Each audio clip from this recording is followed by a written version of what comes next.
Hello, friends. We have two new things tonight with our beer and vinyl. So this was a gift from a friend of mine. He was lucky enough to have two copies. So I know nothing about this yet. Blur. The Ballad of Darren.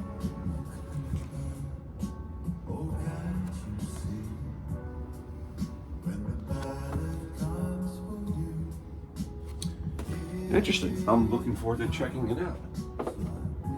And the beer tonight is from my friend Rob at work. Dewey, lives in Delaware. Dewey beer, Optica, 9%. So I'm looking forward to getting into that. I actually was just watching the last video I uploaded because I'll be honest with you guys, like I record it in one take.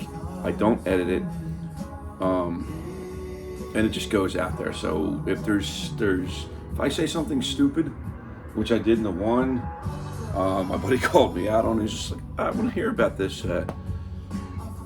this avenue you went down. So, and that's what I want it to be. I want this to be genuine and real. But in that video, I was talking about Hubbard's Cave and saying it's not King Julius or very hazy. Well, these are the beers I've had tonight. I started with this, which is Big Blue. Then I went to King Julius. And then I went to very hazy. And I'll be honest, or very triple H hazy, whatever you want to call it. I wasn't overwhelmed with these. The tree houses just aren't tasting the best for me all the time anymore. I don't know why. There's palate shift, which I've heard about, where I don't know, but like I do know that if I have a good night of drinking planned ahead of time, I'll make sure I drink a lot of water, brush my teeth, floss, scrape the tongue. As crazy as that sounds, I just lucked into it the one time. So my buddy who got me into Treehouse, Ben, thank you, Ben. One of the greatest nights of drinking I ever had was he went up to Treehouse and he came back and he brought a growler. This is back when they were doing growlers. A growler of, I think it was just haze. I'm not sure if it was very hazy or haze. We sat right here and we drank it along with a couple other cans. But for whatever reason that night, like he was coming and over and before I just had a ton of time to kill. So I was like, you know what? I was like upstairs, I was brushing my teeth, and this was like after dinner, which rarely ever, maybe something if I go out on a date with a wife, brush my teeth. But for whatever reason, which is weird, like, but I'm going to be completely frank and honest with you. I decided I would brush my teeth, I flossed, mouthwash, scraped the tongue, everything. Came down, and now I'm thinking about it, I remember sitting down here and just kind of waiting for him and like not drinking anything, just drinking water, and then he comes down, he brings it, and this is maybe 8 years ago, just before I went up to Treehouse. And we drank. It was one of the best drinking nights I ever had. The haze, we drank a whole growler of it, just me and him. I'm normally not one, if I could have a bunch of shelfies in there, like Miller Lights, lagers, whatever, and I could have one row or one case of just, let's just say the same thing, Treehouse Julius, or whatever. I will drink one Treehouse Julius and I'll drink the other ones. Like, I don't like drinking the same beer in a night, because I think when you change it up, you get to experience the differences, the nuances, the special. Anyway, I digress on that. Anyway, I know nothing about this one here. Double IPA. It's out of Delaware. It says Citra, Incognito, Zeus, and Simcoe hops. Well, I don't know anything about the Zeus hops, but freaking 9%, sure. What a way to end the vacation time.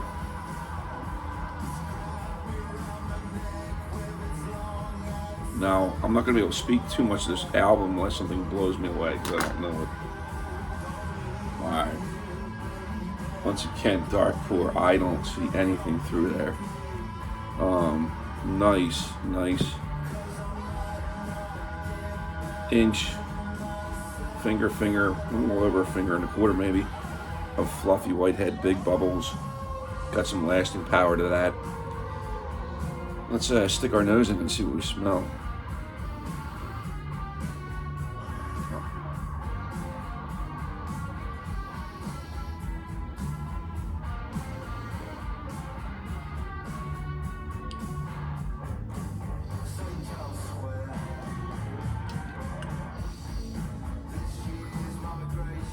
Tangerine peach, I think.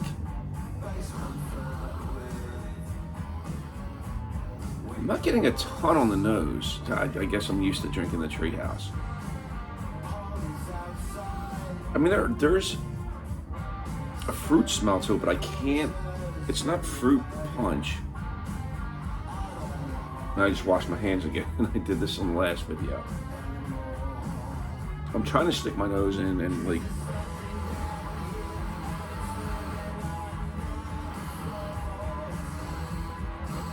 Oh yeah. I did hear this thing recently where you can only smell it to your nose. 1 week it's this side, 1 week it's that side, whatever. And I'm smelling more of this side.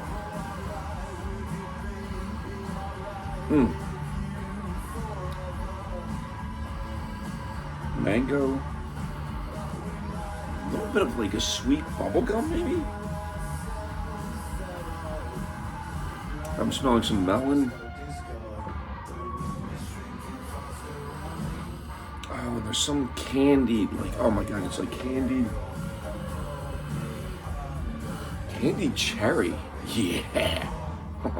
Cherry's one of my favorite flavors. Anybody who knows me, I love cherry. There's so many, like, if you ask me my favorite fruit, or my favorite fruits, it's probably like 7 deep. Mango, cherry, cantaloupe. I like banana a lot too. I don't know if I put it in my favorite. I like kiwi a lot. Like, there's just so many good fruits. The sweetness. Yeah, it's almost like a cough syrup cherry, but not as off-putting as a cough syrup, but it's got that thick, a lot of stuff going on here.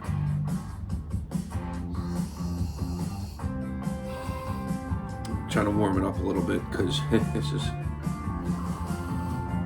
and I don't want to smell my hands in it. This is really interesting. The head's died down. And there I do it. There I go. And over aggressively smelling my beer. Anyway, why don't we just dive into it and try it. Cheers. God bless. Oh my god. Oh my god. That's like a double wave. First sip, about 1/10 of a second, 1/4 of a second in, felt nothing, then boom, it hit me, and then like 1/10, 1/4 of a second later, another wave of a different fruit flavor. Nice, really complex. Hold on, let me see if I see it again.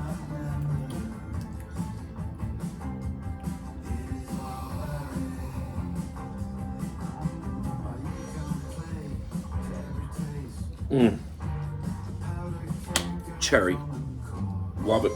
Love it. I've never tasted a hop that tasted like cherry. I'm still getting a little bit, and you know what? It's got a nice touch of bitterness. Not like West Coast. I'm liking this album too.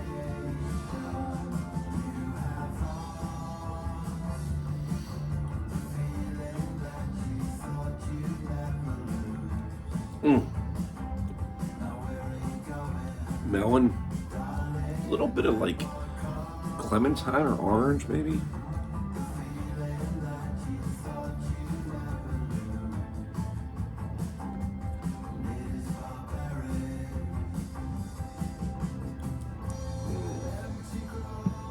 Yeah, and one of the things, excuse me, to explain what I do there sometimes, what I try to do, I'm going to mention this in another video, is I will try to suck a taste out of my tongue first and swallow it, and start off with a fresh palate. So I'll really try to pull and then swallow that. So that way my tongue is actually like, it's imagine taking a sponge. You wipe a sponge up with tangerine or something, and then you squeeze it into a bucket, hence my throat or something like that. And then you lay the sponge back down and you introduce a new flavor to it. It's going to absorb that flavor more because you've sucked everything out of it. Am I right? I don't know, but that's just my thinking. When I do that, I try to really just drain my tongue. Another thing I like to do too,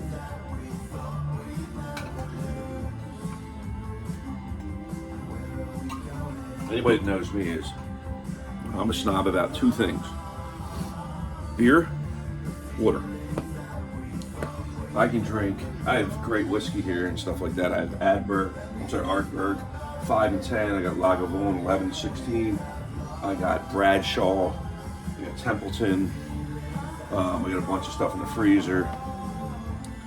But I'm fine with that. Like a $40 bottle of rye whiskey, I prefer rye over the other stuff. I have Ezra Brooks 99.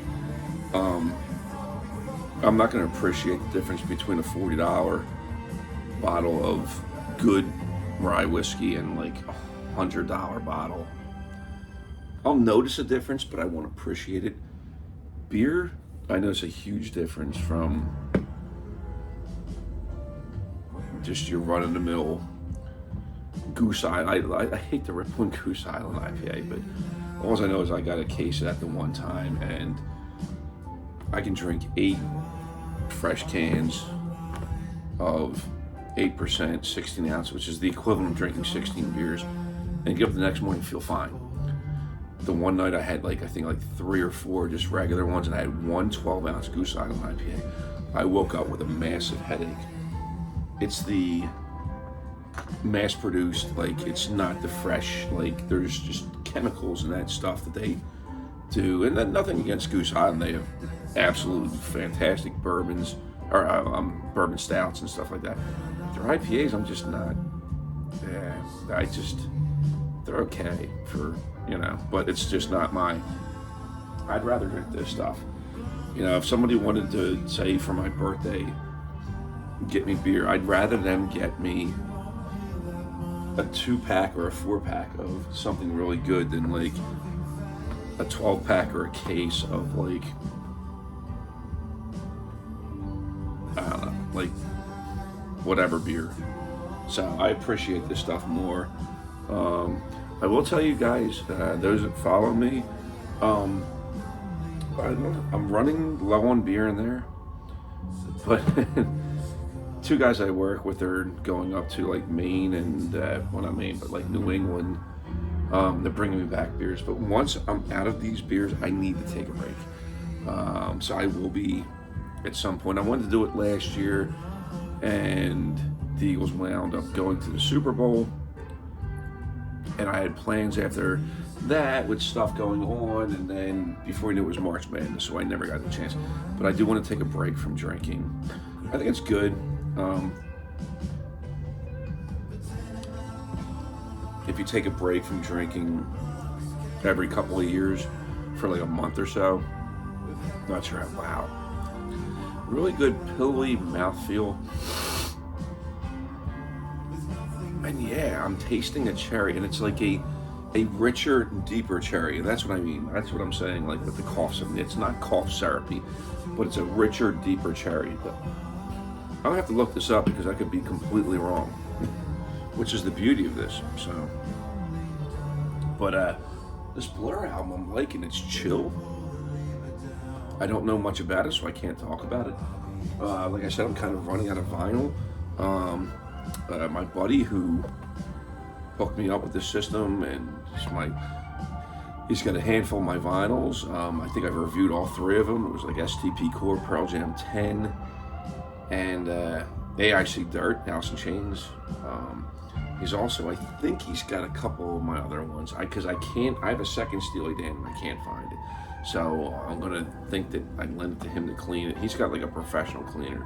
He's completely cool with just like, hey, just bring over, whatever you need to be cleaned. So now I'm trying to roll through the Pink Floyd ones and be like, all right, which ones need to be cleaned? Obviously, per my last video, DST, Delicate Sound of Thunder does. So, ooh, and there's still more in here, Jesus. So, oh, that might be the end of side one. Nope.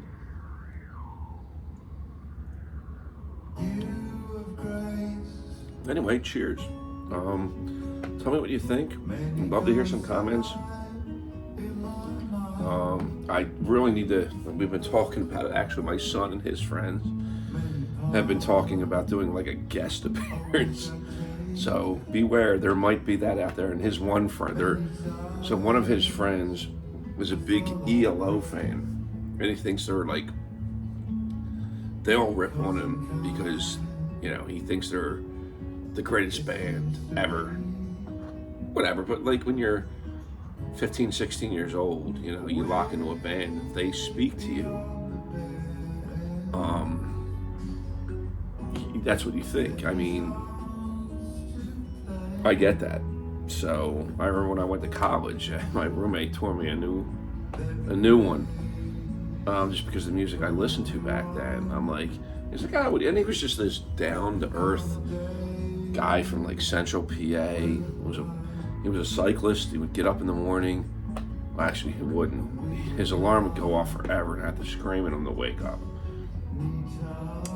But he would get on his bike, and he would ride his bike in our room on these rollers that he had. So, but like, when he asked me, like, what do I like music-wise? Now, this is 1991 when I was a freshman, which, by the way, I was incorrect when I said earlier. When I was talking to one of my other ones, Men at Work, I had said I was 9 years. No, that came out in 82, I was 7. Or no, wait, no, I said I was 7, but I was 9. So I just wasn't thinking. Anyway, so he's just like, so who do you like music-wise? I'm like, I don't know, MC Hammer, like whatever, like was out during the day. And unfortunately, you go back and you look, and it was like Bryan Adams, love songs, and like rap and pop, and that was the top 40 list. There was not, and that's why grunge was so awesome, because there was nothing out there for people who wanted rock, and then grunge came in and kicked our tails. So but he's just like, MC Hammer, he's like, he's not a musician, he's an entertainer. He programs his own music. I'm like, and it dawned on me, and it was absolutely right. Like, and now I realize the difference between it. There's still talent. People that rap and write lyrics for rap and stuff like that, there's a ton of talent in that. Are they musicians? They're poets who can program, but like being able to do that and being able to play an instrument, that's the thing. I love when a band has a lead singer, rock band, that maybe gets behind the microphone and sings and gets all into it, but then in the concert just hops down on a Bosendorfer, plays a ballad. Like, give me a band that, I guess, you know what I'm saying, like every person in the band plays an instrument, they all take turns singing, they harmonize, whatever, and you're like, oh, the lead singer, he's doing nothing but standing behind the microphone, and all of a sudden goes over in the middle of the concert and sits down at the piano and plays a ballad and sings to it. That's awesome. I appreciate that. I like that. So, but anyway, running out of vinyl, running out of beer. We'll be taking a break, probably not for at least a few weeks, or like 3, 4, 5 weeks. And I got more stuff coming in. I really want to take a break, but I don't want the beer to sit either. So anyway, cheers. God bless. Leave some comments. Tell me what you think. Apologize for It's a crappy video. Well, not to say, but just it was just kind of a spur of the moment. Most of these are. And that's what I want to give you, is I want to give you like genuine stuff. I don't want to give you like pre-planned out whatever. I drop the needle on the vinyl and I run over here and hit the start button. So cheers, everybody. Have a good one. Tell me what you want in 2024 and I'll see what I can do.